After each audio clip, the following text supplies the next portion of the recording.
Lampung say sang bumi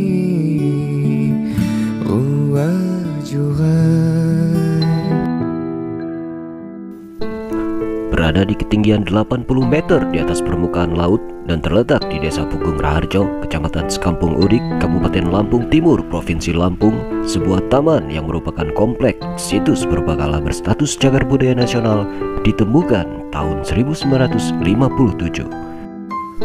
Inilah Taman Purbakala Pugung Raharjo.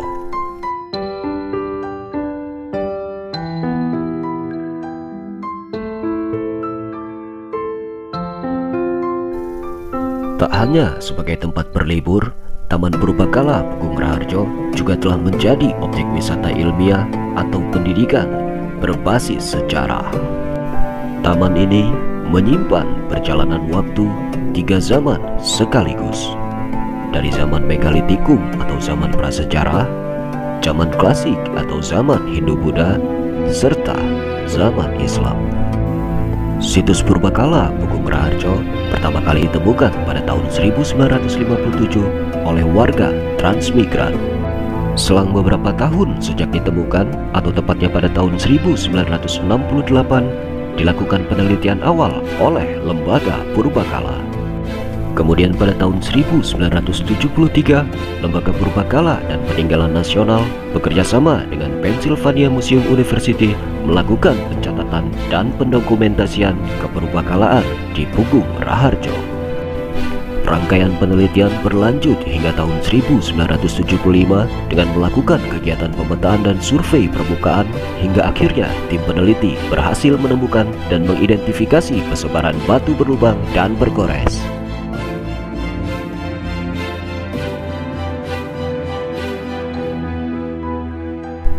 Terdapat sejumlah situs purbakala di sini, diantaranya Benteng Parit, situs batu mayat, kolam megalitik, dan 7 buah situs punden berundak yang diprediksi oleh arkeolog merupakan peninggalan zaman Megalitikum atau sekitar 2500 tahun sebelum Masehi, di mana satu punden terbesar disebut-sebut sebagai situs yang mengilhami berdirinya Candi Borobudur.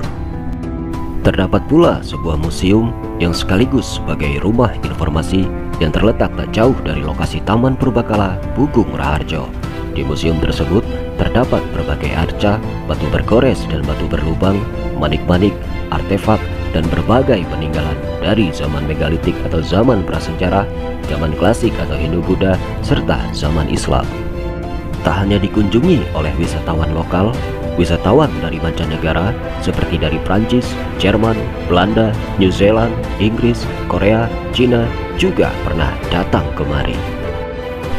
Selain benda-benda bersejarah bernilai tinggi, Taman Purbakala Pugung Raharjo juga memiliki alam yang masih asri dan berada di tengah-tengah desa dengan keramahan masyarakat sekitar yang juga menambah kenyamanan pengunjung. Kalau biasanya di daerah Kalimantan, daerah Makassar sana ini cenderung dengan makam, tapi kalau di Taman Purbakala Raharjo ini kemudian tidak ada isinya, tidak ada makam. Berangsur dari zaman prasejarah masuk ke klasik Buddha, ini nih dijadikan tempat peribadat mereka. Jadi itu ada maksud dari teras-teras itu. Apakah dari masyarakat Lampung aja atau dari luar Bandar Lampung yang datang ke sini? Yang datang ke sini bukan hanya dari Bandar Lampung, bahkan luar Lampung, bahkan dari Jawa, bahkan dari luar negeri. Oh, dari luar negeri juga dari ada. Eropa, Kalau yang dari Asia. Eropa, luar negeri, mereka tertarik Lihat seperti ini unik sekali gitu. Dan akan bekerja sama dengan Pennsylvania Museum University Amerika Serikat. Waduh. Nah, ini melakukan penelitian kemudian pemetaan. Ternyata di area situ Taman Purbakala Raharjo itu terdapat 3 zaman peninggalan, zaman prasejarah, klasik, dan zaman Islam. Waduh. Nah ini atau zaman Megalitik. Nah kalau punden ini termasuk peninggalan zaman Megalitik. Oh, zaman Megalitik. Ya. Punden kita yang ada di Taman Purbakala Raharjo itu ada 7 buah. Ada 7 buah. Ini punden terbesar. Ini berdasarkan urutan punden ini punden yang ke-6.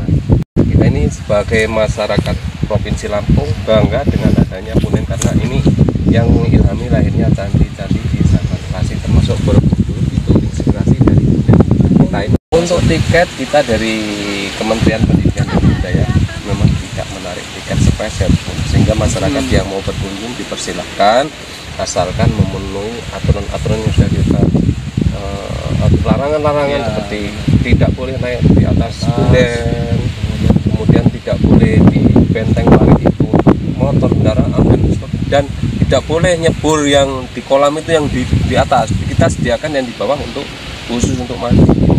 Begitulah sekilas informasi dari Bapak Turwidi selaku juru bicara Rumah Informasi.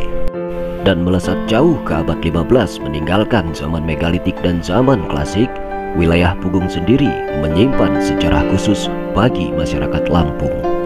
Pugung sendiri adalah sebuah keratuan dengan sebutan Keratuan Pugung yang memiliki hubungan dengan Kesultanan Banten pada masa penyebaran Islam di Lampung. Dari Keratuan Pugung inilah yang merupakan cikal bakal kelahiran Raden Intan II yang merupakan pahlawan nasional Indonesia yang namanya diabadikan sebagai bandara, perguruan tinggi, dan nama jalan utama di Bandar Lampung. Menurut sejarah, Sultan Syarif Hidayatullah atau Sunan Gunung Jati Cirebon Banten menikahi dua putri Keratuan Pugung. Dari dua putri itu lahirlah Minak Kejalabidin dan Minak Kejala Ratu. Minak Kejalabidin atau lebih dikenal dengan Ratu Meliting memiliki keturunan yang tersebar di Maringgai Pugung dan sekitarnya. Sedang Minak Kejala Ratu atau Ratu Darah Putih atau disebut juga Muhammad Haji Saka mendirikan Keratuan Darah Putih di Kahuripan Kalianda, Lampung Selatan. Dari keratuan inilah silsilah Raden Intan I dan Raden Intan II berasal. Nama Pugung sendiri adalah nama yang sudah ada terlebih dahulu, yang menurut bahasa daerah setempat memiliki arti menunjukkan tempat yang tinggi. Sedangkan Raharjo adalah nama yang ditambahkan setelah datangnya para transmigran. Raharjo sendiri berarti subur atau tempat yang subur.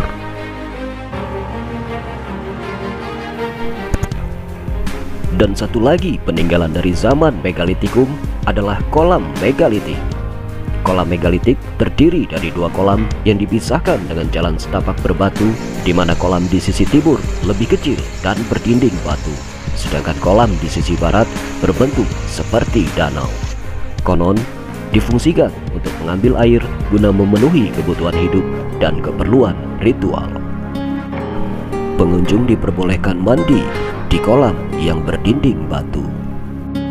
Menurut cerita, air kolam megalitik ini berkhasiat dapat membuat awet muda.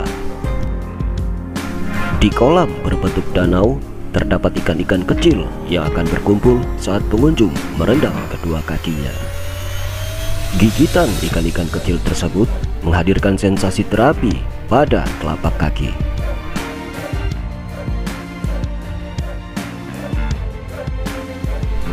Semoga peninggalan sejarah bernilai tinggi di Taman Purbakala Pugung Raharjo ini dapat terus terjaga dan dilestarikan hingga generasi selanjutnya dapat menyaksikan peradaban para leluhurnya.